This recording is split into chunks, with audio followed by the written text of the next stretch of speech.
laawol kisal ko laawol peewal e ɓantal. Alhamdulillah nahmaduhu wa nasta'inuhu wa nastaghfiruh wa na'udhu bihi min shururi anfusina wa min sayyiati a'malina. Man yahdihillahu fala mudilla lahu wa man yudlil falan tajida lahu waliyyan murshida. Wa ashhadu an la ilaha illallah wahdahu la sharika lahu wa ashhadu anna Muhammadan 'abduhu wa rasuluhu. بلغ الرسالة وأدى الأمانة نصح الأمة وكشف الغمة وجاهد في الله حق جهاده حتى أتاه اليقين. أرسله الله بالهدى ودين الحق ليظهره على الدين كله ولو كره المشركون.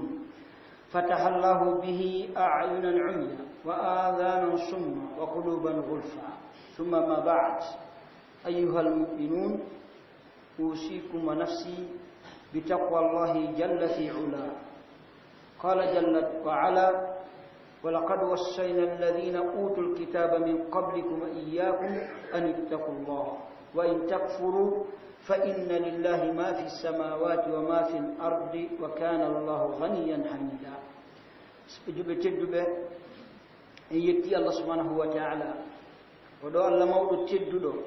waddo ko o yettire yettudo hoore mum hatto jina e yettore goddo en yettimo en jarnimo e dow ɗiɗo nemaji makko mawɗi teddudi ɗi o woni en bagorde jemma e ñalolma bimbi e kikiɗe. torki Allah subhanahu wa ta'ala yo Allah waɗi jiyaɓe makko yettoɓe mo jarnamo. torki Allah waɗi yo Allah danɓe wonɓe dulluɓe. ɓawo ɗum en juuli e nelaɗo sallallahu alaihi wa sallam, en iritike nelal maɓɓe ngal, en iritanike ɓe kadi ɓe yettini ha timmi. en duwanike ɓe, en torki Allah subhanahu wa ta'ala ɓeydu jamɓe kisi e teddungal e dow maɓɓe e sahaba ɓen e ɓeygureji maɓɓe e kala wattiɗo e batteji maɓɓe ha ñandidal ngal dari. so ɓe juɓe tedduɓe, mi yamiri hoore an e onon en fof yen hawtu hulen Allah subhanahu wa ta'ala te tawno ko ɗon al-ghaya al-uzma wal hadaf al-a'zam fi ijadi hadha al-khalq fi hadha al-kawn al-'azim. ɗum ɗo woni fanude ɓurde mawnude nden ko Allah subhanahu wa ta'ala woodiniri en, o woodiniri kadi dendangal ko wooda ila ɗo haala ha ko fi ha kanko Allah subhanahu wa ta'ala o hule yo Allah waɗe jiyaɓe huloɓe Allah. haray Allah subhanahu wa ta'ala imo farli e dow men farillaji, yo yamiri en yo en waɗu. imo farli e dow men farillaji yo haƴƴe yo en accu. hino jeeya e farillaji ko o farli e dow men ko wiyete kon hoolare, tottugol hoolare nde o waɗi nden e men, hakkunde men e makko, e hakkunde men e tagore heddinden, e hakkunde men e wonkiji men ɗi. ko wiyete kon almas'uliya, al istish'ar bil mas'uliya, ko wiyete so'ugol responsabilité ko Allah subhanahu wa ta'ala fawi goto be e men. kala woodaɗo ka hoore leydi Allah ɗo, kala heɓaɗo wooda ka leydi Allah, o woni ha woni neɗɗo hellifaɗo, embere kala ɗum o wuuri ɗon ha o ƴettita hino woodi ko Allah landitoyomo yawmal qiyama. on tigi yiɗi, on tigi añi, on tigi jaɓi, on tigi salli. si tawi ɗum Allah woodinimo ka hoore leydi ɗo, o wuuri ha o hellifama, ila ñande o hellifa hayso ko seconde goto o wuuri ɓawo kellefuye makko mo wari ko landite yeeso Allah. itti sikki so wuuri duuɓi capanɗe ɓawo kellefuye. haray responsabilité no ƴaŋimo Allah subhanahu wa ta'ala, no woodi ko halfinimo,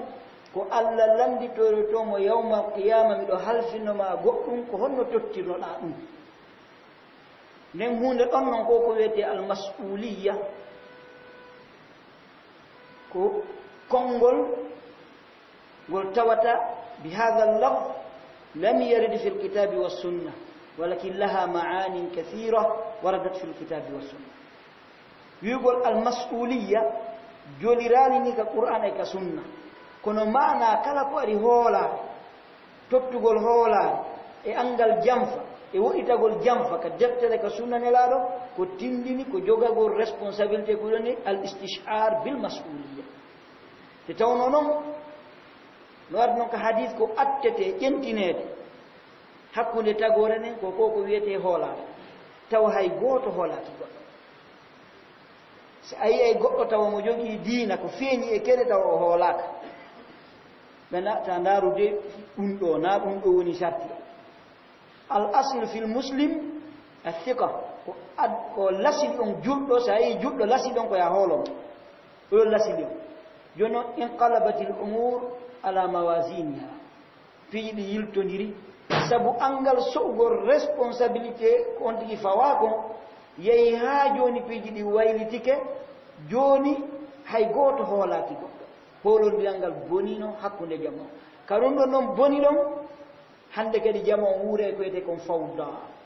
yani hande kadi ko gurdan jiiɓu jaaɓuurete ɓa ko pellet ma goto tu gollata antum a wawata wurde ibnu khaldun o wi ka muqaddimati kitabihi al insanu madaniyum bittabe neɗɗo obligatoire ma o wurida e goɗɗo ma o wallinora goɗɗo o wata wurde kam joni noon si tawi hay goto hoolaki goɗɗo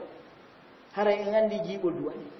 ko satti o ko satti a wawata wiide mo halfinɗa golle o a ƴeeway a wawata ɗum joni noon si tawi hoolareji ɗin boni peewal ngal fanɗi bonkiji ɗin ɗuuɗi gurdanɗa wonte e gurdam mum munte e gurdam ɓittere e gurdam sattede ko ɗum noon l'islam on no falanaka en ɗum ɗon fof sabu mum ko woɗɗitagol taalimul islam yani ko no l'islam tindidiri en yo en wuuru noon ko ɗum ɗo majjiri jama ko ngol garawol ɗon majjiri jama ha jama wuuri fawda ɗe andi ɗa wuura e sattede kono andita koye sattede wonɗa ko ñande iwɗa e mayre o fanniɗa e sattede ganta koye sattede wonɗa ñande ɗon iwɗa e sattede wande jakarɗa tampe nasi goɗɗo rondi dondi hara mo ŋaƴƴili o andi embere ŋaƴƴilande makko ne o so rotike dow ngal ngal o jooɗi ɗo sotike ɓande jakari mo lorri woɗɗitagol men yani sharia l'islam deftere allah nen e sunna nela ɗon hino fawi en tanaji buyi min haythu la nash'ur nokku ka en sikka nokku ka en faama tampereji buyi no woɗi ɗo ko jama o lorri tampi soñji ko sabu woɗɗitagol nde deftere allah e o sunna nela ɗon hara ɓe jaɓayno deftere allah nen e sunna nela ɗon fowtare ko ha ɗum aren qur'ana wi wa an law istaqamu ala tariqati la asqaynahum ma an ghadaqa si ɓe jaɓino wonde ka hoore laawol ka allah faala e ɓe woni ɗon siko gurdam moƴƴan ɗum haara ɓe heeɓino kono nde ɗum ɗon woopi waman arada an dicri fa inna lahu maishatan danka wa nahshuruhu yawma alqiyamati ama wuure gurdam ɓittende e sattende ka goɗɗo wuuri gurdam ɓittende e sattende o hawka e diina illa man rahimahullah hawka e diina kan to ka won tigi hawki diina ka o résultat o yawma alqiyama himmitinde ko o bunɗo o wonno o bunɗi ka aduna ɗo yi'ugol ko allah faala kon e makko o immiti yama ko o bunɗo yata konto moƴƴuɓe ɓe yarata ɗum ɗo juɓe ɓe no hani goto ɓe dartana hoore muɗum fii ko honno wallidirte ha arte ka deftere allah si etama ha goto ɓe ma ɓurɓe ɗuɗde ɓe no anda fof fewata ko satti o ko satti fof fewata bomɓe ma heɓo min kum kaafi o min kum moƴƴi kono ko ɓuri ɗuɗde kon si moƴƴi ko feere ala moƴƴe ko ɗum waɗi islam on nonini façon ji no jama o wawata moƴƴirde no jama o wawata feewirde fiya allah subahana taala yurmi en o yarlo en o waɗna en barki gurdam en lanna al ibrata laysa bil kathra wala bil wafra walakinna al ibrata bil baraka piiji ɗi wona ɗuɗɗugol woni sarti ko heɓugol barki walaw anna ahla al qura amanu wattaqu la fatahna alayhim barakatin min as-samai wal ard si tawino yimɓe hoɗɗo yimɓe saare yimɓe nokku ɓe gomɗinino allah ɓe wuli allah ɓe waɗi asbabul iman wa taqwa allah subhanahu wi o jippineno barkiji asamanu ɗum andi allah jippinaygoy kono est ce que ko jippinta kon no wondi e barki ko barki kin ko heɓorta ko iman on e kulol allah ngo ɓay kulol allah ko ɗo résultat iman joni noon kono yimɓe ɓen wuliri allah ɓe gomɗiniri allah ɓe huuli allah o ko noon allah waɗita barki e gurdam maɓɓe ɗam si wona ɗum allah adday buy so sorti barki e mum a heɓay buy kono tawa nafata yo allah dandu en ko nafata ko wonta noon sabu ha jamon heɓa ko wiyete kon iman e kulol allah ko tottugol hoolari allah subahana no yamiri ɗum nela sama no soggi ɗum e hadiseji ɗuɗuɗe salafu sali no ƴeggani e ɗum ko ɗuuɗi kono woɗɗitagol jamon siratu nabi sa sallam wa siratu salaf wal kitabi wa sunna addana ila ma nahnu fihi l yawm ɗum hewtini woɗɗitagol ɗiɗo hewtinen eɗan gurdan ɗa wuurɗen hannde annduɗawo a anndawo heɗe wuuri gurdan ɗan tawata naɗa l'islam falana turki Allah subhanahu wa ta'ala yo Allah sansu en o sansanayi inna allaha la yughayyiru ma biqaumin hatta yughayyiru ma bi anfusihim Allah sansata koni yimɓe aɓe sansa koni kon e maɓɓe jama ma joɗɗo darta mo be joɗo e salamu on o tasko hoore makko no woni noon angal soɓugol responsabilité ji ni fawi ɗum jama si al sa soƴi responsabilité mo halfinaɗa o a mapodi e o a aanidi e o wonno ñande dariɗa yeeso Allah lantiba ɓa pellet Allah lantuɗoma ɓa pellet Allah lantuma nassamamaki hadith on ko sahihain e kutubu sunan wa sihah ma minkum min ahadin illa sayukallimuhu laysa baynahu wa baynahu turjuman فينظر عن أيمان فلا يرى إلا ما قدم وينظر عن أشمان فلا يرى إلا ما قدم وينظر من تلقاء وجه فلا يرى إلا النار فاتقوا الله ولو بشق تمرة لهذا ماكي ألا هاي قوتم الله تجي كهول لي دي يدو سنا كانكو الله بدأ تين دي تاسن دي يوم القيامة هنوم وهنو الله لندي تو منون هندك ديكو الله هل في نومكم كهندو تتيلو nelaɗo maaki o ndaara sengo ñaamo o yiyata sina golle ɗe o ardinnoɗen ka aduna ɗo o ndaara kadi sengo nano o yiyata golle sina ɗe o ardinnoɗen ka aduna ɗo o ndaara yeeso o yiyata sina yiite o yiyata sina jahannama nelaɗo maaki hule Allah hayspir porruntama hule Allah idan angal toɗɗugo responsabilité ji ɗin ko angal kulol Allah si neɗɗo hulali Allah o wawata wadde ko Allah faala si neɗɗo waɗali ko Allah faala wata wadde ko immojo makko goo faala idan fala budda yiltoɗen e salameɗen so en ɗiɗo responsabilité ji anden wondema hiɗen habba yawmal qiyama Allah koye hawja inna rabbaka la bil mirsad Allah noka ton borɗe goto beere way ɓurana wi i'malu ma shittum golle kala ko faala ɗum hada ka yimɓe balaga ɓe ɓen hada amrun yufidu tahdid ko yamirore soomude kamba golle kala ko faala gonko won gollude Allah subhanahu wa ta'ala reeni o andi o yeeto to ko ɗum waɗi nelaɓe Allah neli ɓen o landitoytoɓe yawmal qiyama konko min nenno e tagode on yottini Allah yinto landito tagore nden miɗo nelno nelaɓe mum ɓe yottinno wala nas'alanna alladhina ursila ilayhim wala nas'alanna al-mursalin min landoto ɓe nelaɓe e mum ɓe lando nelaɓe ɓe ɓe neli ɓe ɓe landoto ɓe so ɓe yottini ko ɓe nelaɓe ɓe nela e mum ɓe ɓe landitoyoɓe ene nelaɓe yottini ko honno ɓe jogorɗo ko nelaɓe yottini idan hujja on iwi rusulan مبشرين ومنذرين لئلا يكون للناس على الله حجة بعد الرسل Allah addi darte addi nelaɓe kadi yottini timmi ɓangi ɓawo nelaɓe karmo ko ɓe roni ɓe ɓangini hay fof so heddaki hujja yeeso Allah subhanahu wa ta'ala idan yittoɗen e salmen darde ɗi responsabilité ji Allah subhanahu wa ta'ala fawi e men Allah wi inna aradna al-amanata ala as-samawati wal ard wal jibal فأبين أن يحملنها وأشفقن منها وحملها الإنسان إنه كان ظلوما الله سبحانه وتعالى هو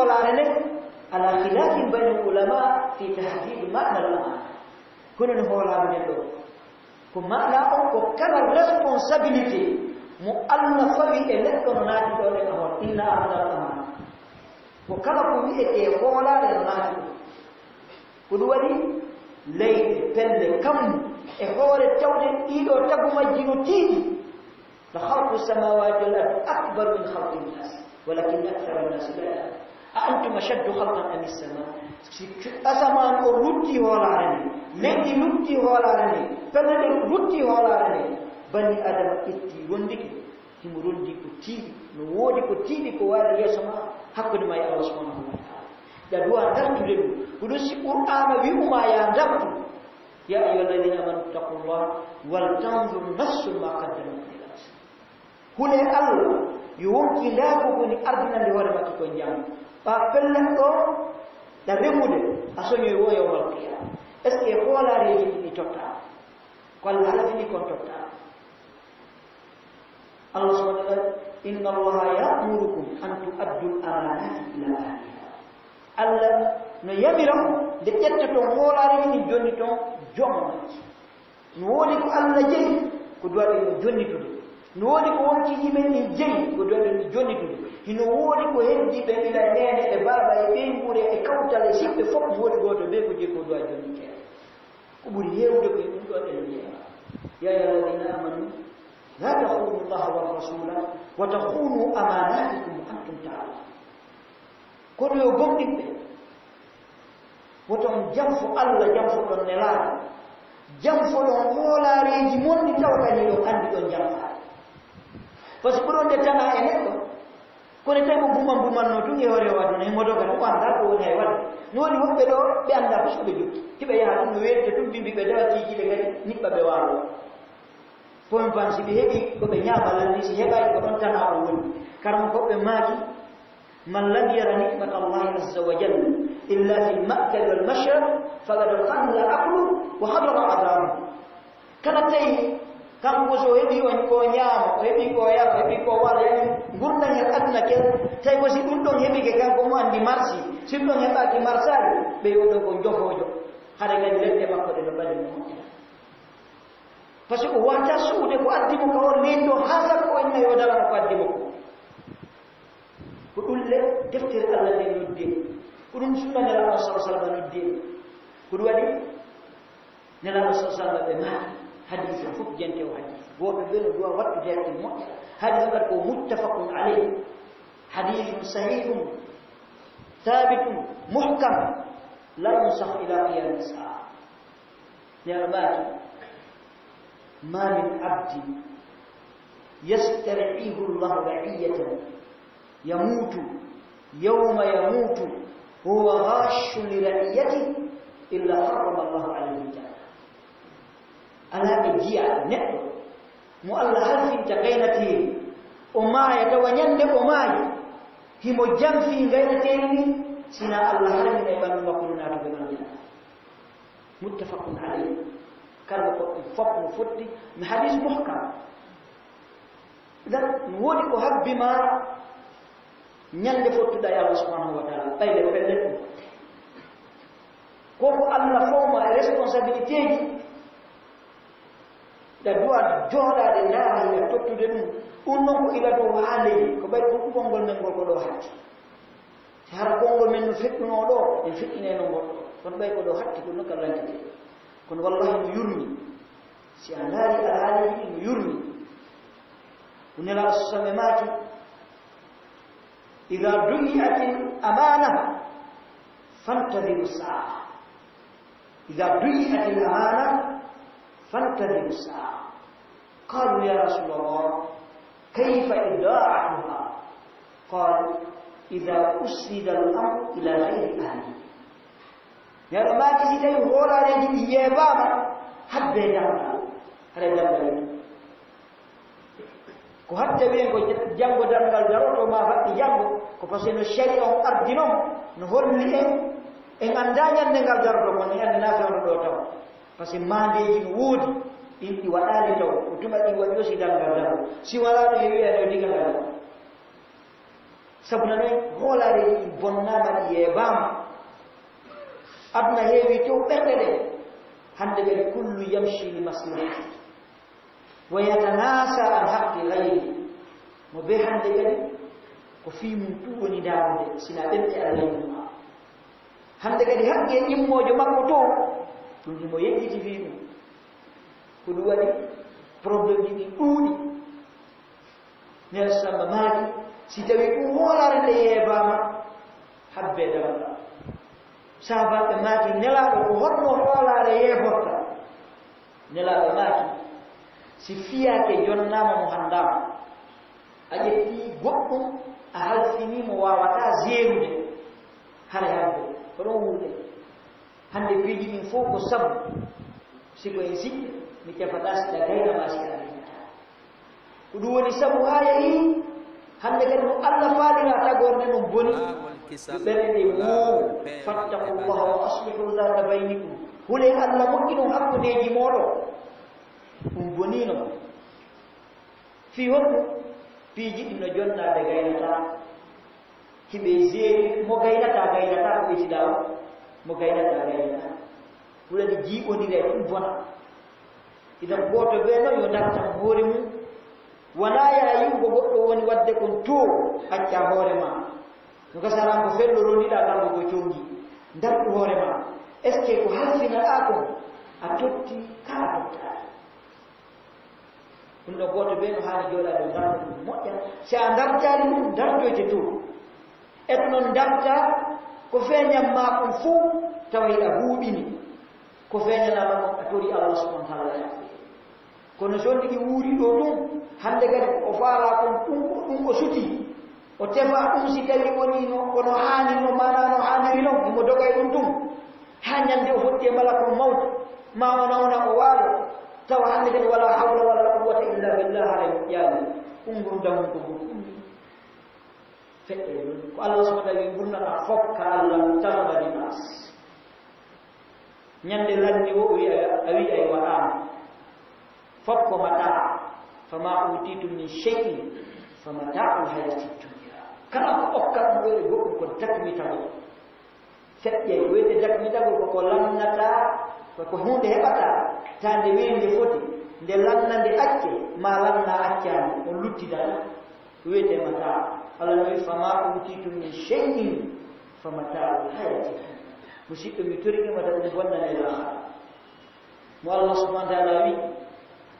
hiya alhayawan gurdam ɗam ko ton woni weni foti on ko ton woni lannata ko ton woni bonata ko ton woni kala moƴƴerde ko ton fiha ma la aynu ra'at wala udhunun sami'at wala khatara ala qalbi bashar mi tortima ko gurdam mum feƴƴay ɗum wata a bonnil kum wata a bonni lahara makko sabu ɗum ɗo attu darta hoorema ko Allah halfima ɗum est ce que hiɓaɗate ha Allah نترك الله سبحانه وتعالى نيونا يبني أقول ما تسمعون وصلى الله وسلم على رسول الله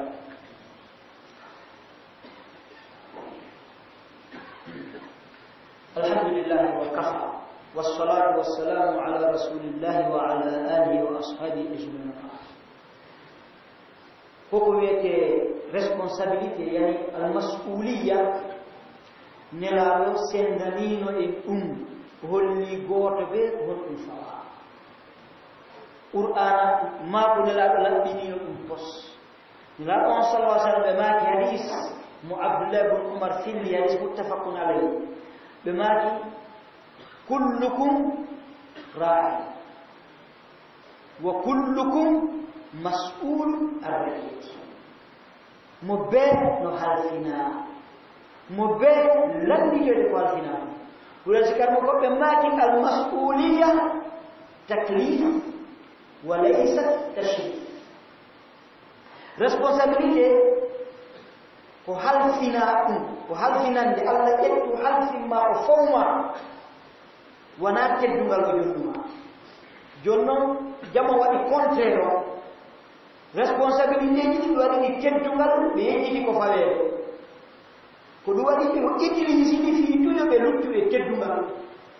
ɓe ɗon jegi utilisino fii ɓe tottuɗino ɗi haani illa man rahimahullah kala ko Allah halfima o kala poste mo jonnata hayso ɓe waɗi directeur nokkoɓe ñoote o responsabilité kala ko fawata o ya andu Allah lambitotemo fi ɗum yowma qiyama Allah nelaɗo fuɗɗori dow jipponi ha leydi hay goto nelaɗo sama acca nelaɗo maaki wal imamu ra'in وهو مسؤول عن رعيته إمام كفانا لو الإمام الأعظم قل يسوع توبر توبر يقولون لا تلين ولا هل فيني ملين هل فيني مين بني لين الله لا تجتم في بيوم القيامة كان كذي مهل فيني هل فينا كان كذي لا تجتم كلهم ميمينها أديك بيمورمون kandel galle ma kawoni jongalle o sonnaɓe maɓe e ɓiɓɓe maɓe e kamɓe fotida Allah lanndede ma fi maɓɓe ko woni imamu on ɗon imamu juulirde ko ɗon naati kala ka goɗɗo hikkina yeeso ko ɗon naati kala ko on tigi halfina Allah landidotomo yo ɗon enen ɗo fof ɓalan halfina enen ɗo fof ɓalan ala responsabilité ko halfina woɓɓe no halfina magazine woɓɓe no halfina biroji woɓɓe no halfina cuuɗi woɓɓe no halfina ɗum ala no halfina andu ko halfinaɗa on wallahi Allah landitotoma fi ɗo yawmal qiyama an e makko tiinde e gasa nonenmakino ma minkum min ahadin illa sayukallimuhu ala e goto mo sina Allah yewde tahabudu idan accu darta koko halfinaɗa ko wonno wonɗa jeeride ko ɗo nanta goɗɗo no inna mene kadi yo Allah wallu men tumen hewta dow min jiiɓa bi ummi lisanihi ta kankadi ko ɗum o faami o gasara e nder duuɓi noga himo janngude kankadi kono hewta dow o jiiɓa ɓay mo suudi no jiiɓa wona yo hew dow o moƴƴina ma min kadi acci tunani humodira e kaari en si Allah jami huwa ko itte fille ngam ko ɗum murat ɗum jiiɓondi al istishhar bil mas'uliyya kum fan idan alneraɗo fuɗɗori ɓe lanɗo leydi ni o landitoytomo fii ko halfina ko hikkino ha men chef de parcelle ɓayno lagi chef de parcelle fof landitoytoyo kondi halfina on tuma nelaɗo maaki warrajulu ra'in fi ahli baytihi huwa mas'ulun an ra'iyatihi gorko hino halfina ɓengure suudu makko ndu Allah landitotomo fi ɓengure makko ndu duyno ɗo haqqille maɓɓe ko woni ko laamu ɗum ala gollude wallahi Allah landotako ma fi laamu ko gollade hanno ɓe gudronaɗa hanno ɓe adda ɗo kuuran hanno ɓe jasaɗa bolonji hanno ɓe waɗa ɗum ɗo wallahi Allah landotako kono ka halfinaɗa ɗon Allah ko ɗon landoytoma ko ɗum waɗi wata nako haqqille ma e goɗɗo halfina sina haɗa a waɗanaymo nasiha ha ɗengal ma no hewtimo laabangol mo reedu accu ɓaynamaki addinu nasiha si wona ɗum hilno ko halfinaɗa ko mi tottira si a totti ko halfinaɗa ko mi totti oɗo totti Marseille joni kono si mi bonɗo bonnude mi alayde miɗo bonde ko woɗɗon bonde to mi hayni ne ɓay Marseille ina ko jeɗo yeeɗi ɗo ɓe ngure mum hande hara ko jeɗo tawa tefa ɓeygol musi jangga e diina tefa ɓiɓɓe musi jangga e diina haaju mum ala si yardi bimbinaaki mo kiikiide yiidata e ɓeygure mum ha tefa ƴeewa ko njelo woni ɗum hande ñande Allah landitoye ma ɓay ko am mooɓinaati ñande Allah lantoye ma fii diina ɓeygu ma ko Allah lantoye ma fii diina ɓiɗɗo ma on Allah lantoye ma fii diina boytijo maɗɗa on ka suudu ɓayla ñande anɗamo ka suudu ko Allah landite fima ñande Allah landitoye ma fii diina ɓe fawtiɗa on fotay koye ko si a okkoriɓe ɓe ñaama ɓen ɗo fof Allah landitoye ma fii diina maɓɓe ñande Allah landitoye ma est ce que a hunni ɗum والرجل راع في أهل بيته وهو مسؤول عن رعيته ورنا يوقفون إنه مسؤول درني ببلاد جد إذا درت أنت وأسكي أتوتيرون والله سيا كيبي بيمور مانني كيبي بيمور أنا كيبي بيمور من وأكون بندي ويرام نجيا الجامفا وربي بيوني جامفا ريو بمكتبه جنبوغل دبور هذا سوي بيوالي في جامفا utana waɗa boutique ɗum ma walla waɗa yara voyage yaɗo debbo hino ya voyage komboni ata ɓiɓɓe ɓen komboni ata ɓiɓɓe ɓen a yeebi kanko debbo o yeebi yara jonka responsabilité sonnaɗa ina an gorko on moɓuɗo ɗe ɓe ngure andu Allah lantotoma fima kay wonɗa ɗaɓɓude jawdi ɗon Allah lantotoma ɗon ko hoolare won ɗon Allah lantotoma ko honno ɗaɓɓirɗa ko honno ɗaɓɓirɗa buyno ɗo hande kono ɗaɓɓirgol awa sako ñamira araba ko moɓugol tu no heɓori o mo ñaami ko ñaami o ballay ko golli o nane qur'an wiya ya ayuha rusulu kulu min at-tayyibati wa'malu salihan kono e ndeɗa ɓe ñaame ko laaɓi gonnon ko moƴƴi ɓuura hadis Abu Hurayra muttafaqun alayhi fi sahihayn نعمات إن الله طيب لا يقبل إلا طيبا الله قلاب لو جبتاسنا قلاب كانوا قلاب طيب في ذاته وطيب في أسمائه وصفاته وطيب في أحكامه وطيب في وعده ووعيده وطيب في أحواله كله ولذلك لا يقبل إلا طيبا الله لا يقبل ذاته سبحانه وتعالى الله لا يقبل إنت مكو كصفاته مكو الله لا يقبل كنياوة مكو كفدوري مكو ككمباجي مكو كدوا وجبتاسنا كلها كلن جلال ماجي نفس الحديث إن الله أمر المؤمنين بما أمر به المرسلين الله يمني قمني بأمره كو يمني كننا قال تعالى يا أيها الرسل كلوا من الطيبات واعملوا صالحا الله سبحانه وتعالى كسر المؤمنون كون نلابه نيامي كولابي غولم مو والله ما نيامالي كولابي غولتا مو او هبا تاكل مو كدوادي karamo ko be aram be karamo ko be sunna ulama ul hadith sibe filande ma sunna fil awwal ko benti as-sunnatu aqlul halal wa ibti'ad al-haram weke sunna ko nyaamgol ko laati wobbi to ko harmi sabuna mo nyaamali ko laati o golla ko laati on dum ngala Allah subhanahu ya ayyuhalladhina amanu kulu min tayyibati ma razaqnakum kono yo gomdi Allah nyaame laabudi ko men asiko subu ko nada no jere responsibility wala lajjo ma yawm al-qiyamah si anyami ko labi anyammi ni be fawti da ben ko labi ya ko responsibility ma yawm al-qiyamah si wana ko si anyammi ni be ngore manan ko harmi bibbe ma be wona e bandi fo wona e bibbe en jibo ni re kullu lahmin nabata haramin fannaru awla bihi kala ko tum mawno be ko harmi ko yite ni ko di handu de ma idan be jiya e responsabilité pour ko mawde e hoore jongal lebbe nyammingo rewbe mabbe be ibbe mabbe be fawti be nyammingo be ko laari jaki ko premier responsabilité non kema wattaro hakki be diina kan hande kadi be jangu diina Allah be rew Allah ka cuudi yo cuudi won rewi Allah subhanahu wa ta'ala wata won aburuje idan fala budda godo be wattaro hakki be toppe honno wondi de bengure makko ne ko honno o woni tottirde hoorare ndi Allah fay mo nen on to manala do maaki wal mar'atu ra'iyatun fi bayti zawjiha wa hiya mas'ulatun an ra'iyatiha sonnajo hino halfina suudu modi makko ko do woni kutubur rahma ko do woni al musibal kubra ko do woni problem on hande yetena ko sonna be jeloni cuudiya e wallahi daari qur'ana kande fudiya kande hatti si Allah yetti suudu dambi e go cuudi di fu qur'ana kande fudiya kande ko sonna be Allah wa qarna fi buyutikum Allah yadhkurna ma yutla fi buyutikum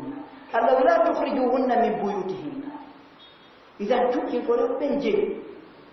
wana worbe be karam ko be maaki amalul mar'a fil bayti لا يقل عن عمل الرجل في الخارج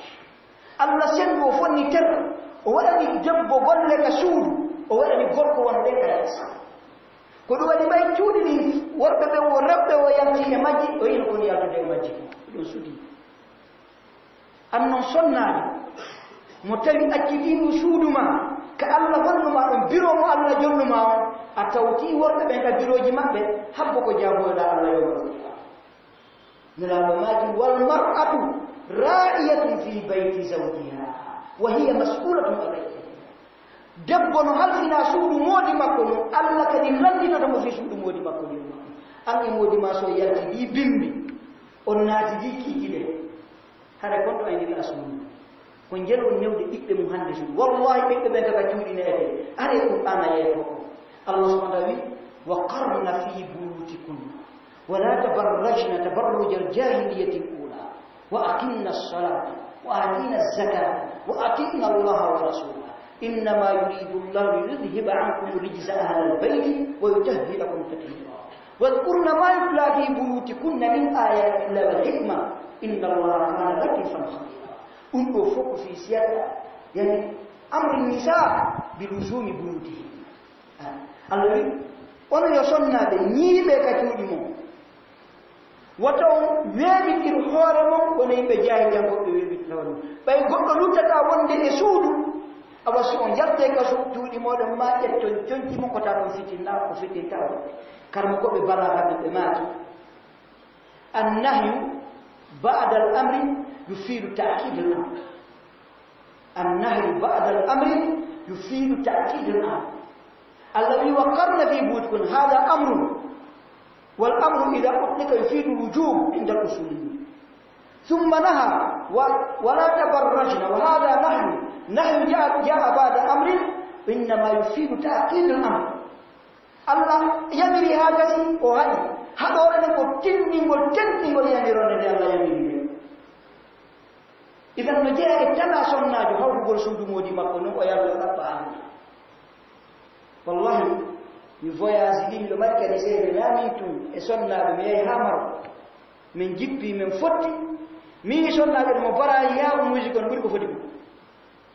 wadi pandalo lo jiimo bara yi ko jodala karam en mora karam mo hokki Dubai o sodu marché milandi min an kon ton da ko sodu mar kan on bo wondi onni ko mitu aya dum a wonda e zum haram ko ko modalo ko ha kay ko mo yana karam mo bara kan ko tu ga rewbe tata be wonduno hibe yawde kambe tu rewbe la yahillu limri تؤمن بالله واليوم الآخر أن تسافر مسيرة يوم أو ليلة إلا ومعها ذو حرام هنو حرمني جنبه كم كتوم وفيا زنيالا 24 حرام أو وندا ذو حرام هذا يفيا سماكم فوق بكر وليد فيا سماكم فوق بنص النبي صلى الله عليه وسلم إذا هنتو responsibility جديد هنتو كجماعة تطي ولا رجال لارفين بني on ko sonna do ko tokkam Allah no hakki ma suudu modi hay si modi ma wi tande botik ma go wallahi ko suudu modi ma du woni ko Allah halfimma bibbe modi ma be Allah halfimma ko modi ma acci ka suudu ko don Allah halfimma ko do wari mo habbi debbo naada ka suudu modi makko mo modi makko ida yalla no harmani idan tubi al-islam ndare ko wi'ete ko ngurdam wallahi no majjani ina parce que te ngurna ko ngurdam bernde والذين آمنوا وتطمئن قلوبهم بذكر الله ألا بذكر الله تطمئن القلوب قمني بألا بندما أكتفتا دالا بندما أكتفتا إيرو بندما أكتفتا يابني قرط بندما أكتفتا دين الله كما دفتر الله نبي سنة الله ودون الله سبحانه وتعالى وينه تبي لك لفلنت كونو سيدم والله إبال إبوكو أرينا ممي أندي نمري فلنت نمري ko otol makko si ajawi siko fotare dum attaway ka galli makko sa hewti siko fotare ko attaway himo wari problème ji wulude wari ka o woli ha o wulli o waydi heno pro kono mo wodi ti dina ala bi dhikrillah tatma'innul qulub alla wi durdon hono ala farfu tambi Allah yitu hakkille men walladina amanu wa tatma'innu qulubuhum bi dhikrillah gombe be Allah be berde mabbe ko deftere Allah ni sunna de rafa foto fi wata sifudu wana Allah wi ala andu be arabe hukul ala harfu tanbih Allah ala bi dhikrillah he ko ni watte hakkil ando ko ka dina Allah be defo kala manki ko karo himo lorri yembe ko dum ba ko do dare ne la sallallahu alaihi wasallam angol importance wongo tonda be katudi si tawino hide andumodo goto be yaltano be mum kamaki onata mo kaso sabuna si ango be mum on fo yalti on gol wi la bimbi haji kido moti kongo mon fotto e waya on fo do ronki so meedi mo be dana do faala jonon Allah subhanahu wa ta'ala wa min ayatihi an khalaqa lakum min anfusikum azwajan litaskunu ilayha wa ja'ala bainakum mawaddatan wa rahmah inna fi dhalika laayatin liqaumin yatafakkarun ko se Qur'ana majjire kun sunji Qur'ana majjire yalla wali yiteli sonna jonso woni ka suudu o golli golle suudu o fawtike o prepare ki angari a fumbi do e lope dum haronki a hoti modi ko fawtinama kono on fodo so pepi dolle do hakiki do modi are manda ko mo fotte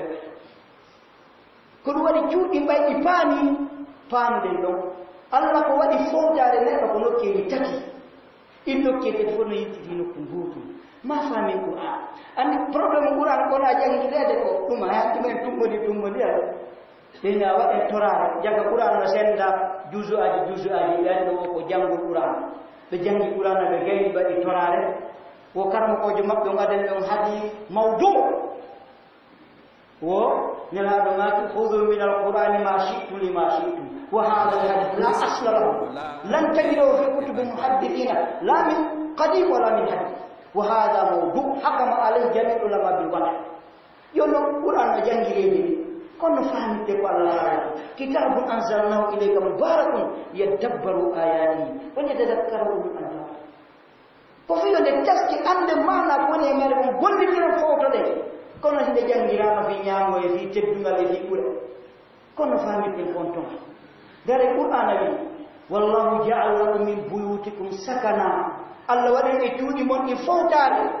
qur'ana wi wa ja'ala al-layla sakana waɗe jemma on fowtare qur'ana wi rewɓe li taskunu ilayha fi on foto e maɓɓe sa ɗaɓɓu fotare e hoore aduna sinani nokkiɗi tati jonno ndaare suudu o jemma o kono fotori sonnajo ala ɗon hara fota suudu foti woni sonnajo ala hara fota jemma ko duɓi mokko bamo duɓi capante di kanko tun e suudu ndu fota ina si sonnajo ala e suudu hara fota kono si ala samaji ad-dunya mata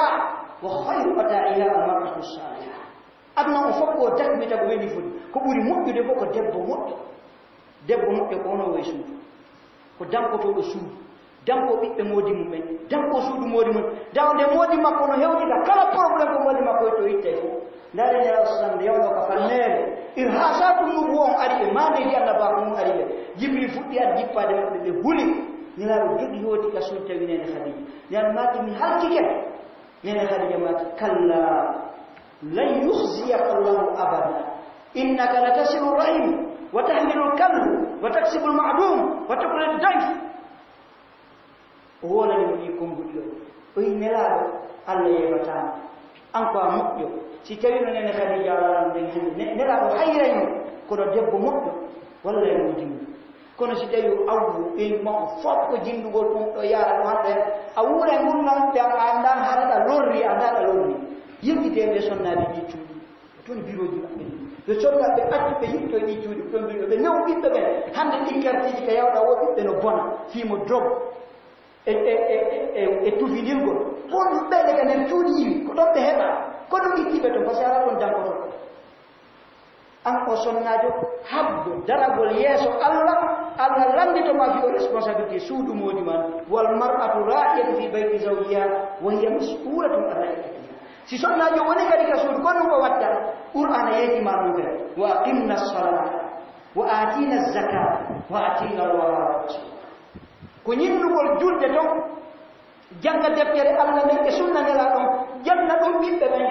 hato jinano goɗɗo yaɗa koya janno wo nokku way goɗɗo marɗo ɓiɓɓe noogay har ɗum fof no sakita e ɗum fiyon par ce que cuuɗi ɗi moƴƴaani allah wadkurna ma yutla fi buyutikunna jange oɗon sonnaɓe fof kon deftere allah nden e sunna nela ka cuuɗi moɗon haran ko ɗum wonno toon ha to jiɗa ɗaɓɓugol ko jannoyowo toon kono wona sonnaɓe wona ɓiɓɓe ɓen foto faatiade ala woni wonira abu angal darnago responsabilité mo allah waɗi torki allah subhanahu wa ta'ala wona ɗum ballo siɓe arɗen ka deftere allah ka sunna nelaɗo sallallahu alih w sallam andi ton ko ɗo woni gurdam ɗam ko ɗo won tigi tigi o sina ɗum on tigi foen fayde ɗon ha ala ko ala hande ala ko woni par ce que kala ko heɓuɗa so heɓade ɗumto ɓernde ala heɓade ndaari walid ibnul mughira allah jantani fi maksadu mudathir ko allah okkata jawdi si feƴƴi qaruna ha wallit ko allah okkata jawdi si feƴƴi qaruna inna qaruna kana min qawmi musa fa baga alayh kala ko allah waɗi ɗe moftanmaji feƴƴude allah waɗe moftaniraɗum allah yettin fi walid ibnu mughira allah yudarni wa man khalaqtu wahida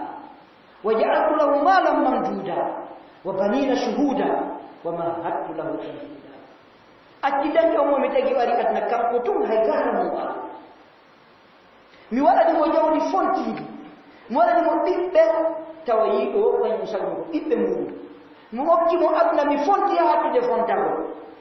sidano ko ɓuttuɓerde tun hareɗo heɓino kono qur'ana wi'e summa yatma'u an tasat hoti o faalayo ɓeɗeya est ce que kono mo ɓeydari on ndiɓa faala ko jawdi ko ɓiɓɓe wallahi kalla summa kalla koko ɗaɓɓa ko woni ko heɓani kono ɓuttuɓerde ko ɗum si allah wi kalla mi sali ɗum ɗon mi jollatama fiyon innahu kana li ayatina anida ko wonta sabu amin Allah o gomɗinanmi o jaɓa o wona e komi faala ko mo sali ɗum ɗon ɓanon a salike ɗum ɗon Allah jonnati aduna ko faala ko ɓuttu ɓernde aɗa dalal ɗo ɓuttu ɓernde siɓɓe responsabilité ji ɗi darnoɗen ɗi hiɗen halfina so en nde halfinande nde Allah halfine so yi goɗɗo halfine ɗo responsabilité ko janfo o par ce que o suɓanimo mawni no jeeya e naawi iyagal ila utumina khana mo hoolama o janfo onde janfo mbeɗateri makko ni kaw hoolama on ɗon nano kungo naka jawdi tum wonaka laamu tum ko alhaaliji ɗi fof majji koya suuɓo Allah no halfina madanoɗa ko laafima en torki Allah aski darɗa ko laafine ni aɗa feƴƴino ɗa wal khadimu ra'in fi mali sayyidihi ɓe arano hande ko haala adna daraja fa bada bil a'la ila al-adna boɓɓe arani boydi jon ka boutique ka suudu ko jelo ƴettata golloɓe ka cuuɗita kamɓe ɓeɗum maɓɓini fijidata ɓeɗo fijini no yurmi taw yono ƴettiɗo golloɓe e jawdi muni ɓe jamsiɓe ƴetta jawdi muni fof jonnam wona ɗo seeɗa o ƴetta fof ko haɓata ron kayite o acca oya e zéro ko ɗum waɗi ɗum ko par ce que o suɓani responsabilité o ko jelo goɗɗo e société ji jamsi sey gol si a soƴi wondema hini a darnoyte yeeso Allah landiteɗa wallahi a makoto ko halfinaɗa kon kono timmirɗa goɗɗo wiila o yeyani e goɗɗo boutique duuɓi ñande ko goɗɗo okkimo complet bamako o ño'ali complet bamako ha ñoɓay o serti oya so ñoƴi min mi fiyonno wota fiita oya sikko ɗum ɗo ka boutique makko yitti fiita o sikka boutique makko yitti ko ɗum wanno hande mi waɗa ɗumne miɗo andi neɗɗon ko feeñanimi e makko e kene koye mo hula ɗo wallahu a'lam ho hasibu kono kulol Allah ngol fanɗi suɓugol responsabilité ji fanɗi suɓugol darayagol yeeso Allah yawmal qiyama Allah wi ala yadunnu haulai anna mab'uthuna li yawmin azim sila soyi ɗum wondema a darot ɗo si a halfinama hunde kono settita e nden moƴƴirma pindama wona sortu goɗɗum nawraɗa sotta goɗɗum nawraɗa halfine ɗo soodeɗa parcelle halfine ɗo waɗa ɗum ɗo e ɗum ɗo wona ɗum mapinanima wona yawgol jam fo goɗɗo mapinanoma mi torki Allah subhanahu wa ta'ala waɗi yimɓe nunɗuɓe fewɓe torki Allah subhanahu wa ta'ala yalla ittu seytane ko sowi sinta e ɓerɗe meɗen ko raɓɓiɗi ko musidɓe toɓɓerde min sakkitorde nde ɗo yimtoɗen jangde probléme ji ɓurɗi mawɗe ɗi jango jangatani si a jangali yatata tahabboɗum mo anda Allah ko wata wadde ko Allah yimde jango nde deftere sunna nelaɗo sallah sallam amno gonɗo wuri ɗo har kono Allah faalira noon ɓay mo ɓe wuure ko sa wuure no Allah faaliraɗo sa wuure no wuriɗa o eko wuura no Allah faalira noon a wawata ɗum abadaki karama koɓɓe jamɗa dina Allah تركي الله سبحانه وتعالى يلهم اسمه أقول ما تسمعون وصلى الله وسلم على رسول الله اللهم صل على محمد وعلى آل محمد كما صليت على إبراهيم وعلى آل إبراهيم اللهم بارك على محمد وعلى آل محمد كما باركت على إبراهيم وعلى آل إبراهيم إنك حميد مجيد وارض اللهم عن الخلفاء الأربعة أبي بكر وعمر وعثمان وعلي وعن سائر الصحابة والتابعين لهم بإحسان وأنا معهم يا أكرم اللهم اعز الاسلام والمسلمين واذل الشرك والمشركين اللهم دمر اعداء الدين انهم لا يعجزونك يا كريم يا جبار يا متين اللهم نحن عبيدك بنو عبيدك بنو إمائك نواصينا بيدك ماض فينا حكمك عدل فينا قضاءك نسالك اللهم بكل اسم هو لك سميت به نفسك او انزلت في كتابك او علمته احدا من خلقك واستاثرت به في علم الغيب من عندك ان تجعل القران العظيم ربيع قلوبنا ونور صدورنا وجلاء احزاننا وذهب همومنا وغمومنا برحمتك يا ارحم اللهم اعنا ولا تعن علينا وانصرنا ولا تنصر علينا اللهم لا سهل الا ما جعلته سهلا وتجعل الحزن اذا شئت سهلا اللهم وفقنا لما تحب وترضى في الدنيا والاخره اللهم انا على اداء الامانات الى اهلها اللهم انا على اداء الامانات الى اهلها اللهم احفظنا من الخيانه والمخاوره برحمتك يا ارحم الراحمين واخر دعوانا الحمد لله رب العالمين.